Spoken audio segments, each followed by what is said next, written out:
Sometimes the cat wins. When I was a kid, I was torn between becoming an astronaut and becoming a pirate.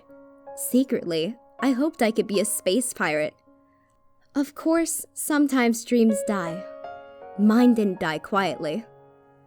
My doctor looked like a malnourished Santa Claus, and he was the only man I've ever wanted dead.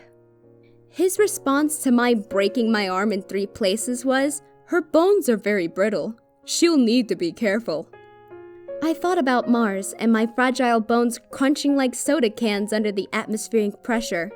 Space exploration suddenly became impossible. My mother, sensing my mood shift, hurriedly shuffled me out of the room before I throttled the man. Mom knelt in front of me on the sidewalk, her hands soft on my face. Some of the other parents were giving us judgmental looks, but my mother looked at me like I was the only person on earth. "Honey," she said, that crease on her forehead miles deep. "Sometimes the cat wins." I must have looked confused because she pushed a strand of hair behind my ear and continued her gentle explanation.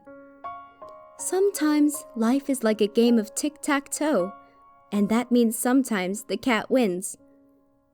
Don't let today keep you from finding happiness." It was difficult to understand, and not just because I was a dumb kid. I tucked the expression away, wondering when I'd understand her words. When I was 16, I found myself in a vehicle wrapped around a tree, my legs shattered like glass. And the only coherent thought in my panicked head was, "Sometimes the cat wins."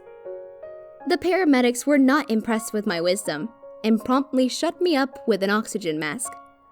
Positivity is a difficult thing to come by when you're a kid getting destroyed by your pediatrician. And I learned then that it was equally elusive when you were a teenager with a permanent lip. No more high heels, no more jogging. I quit the softball team with all the sullenness I could muster. At 26, I found myself forced to stand there demurely as my boss told me that he was sorry, but he had to let me go. "That's fine," I told him. "Sometimes the cat wins." His lunch dinged in the microwave, and he waved me away without any comment. I fit all my possessions into a cardboard box and left the office feeling like an idiot. I spent the next 3 months desperately searching for any job, just trying to make ends meet. The cat was winning while I had sleep for dinner, and it was winning when I cracked and moved back in with my mom, unable to make rent. I was 29 when I got married and realized that the cat didn't always win. It was a nice feeling, almost as nice as hitting a cousin I didn't like in the face with my bouquet. "Sometimes the cat wins," I muttered to myself at the reception, and the words didn't fall as heavily as they usually did. I allowed myself to feel a bit hopeful for once. The cat only won sometimes, not always. I squeezed my wife's hand and tried to cement the moment in my mind. At 30, I sat next to my mother on her back porch, contemplative. The sky was clear and full of stars. I thought back to the days when I used to list off all the constellations with a belligerent sort of efficiency, like the knowledge would strengthen my bones. I squinted, realizing I couldn't find Polaris. "What did you mean when you told me that thing about the cat winning?" I asked my mother, turning to look at her. She was a bit more wrinkled, but she still looked at me like I was the only person on earth. "I have no idea," she said, calmly, like this wasn't advice I'd been using for my entire life. I remember feeling a bit silly after I said it. I turned back to the night sky.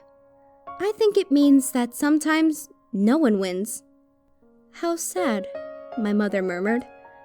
"No," I disagreed.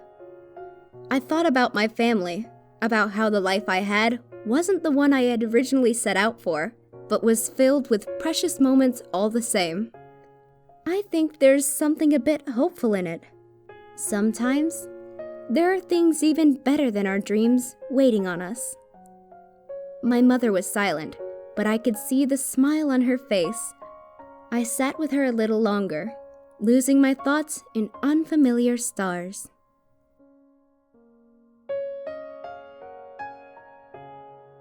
Do you love audio stories? Subscribe for more.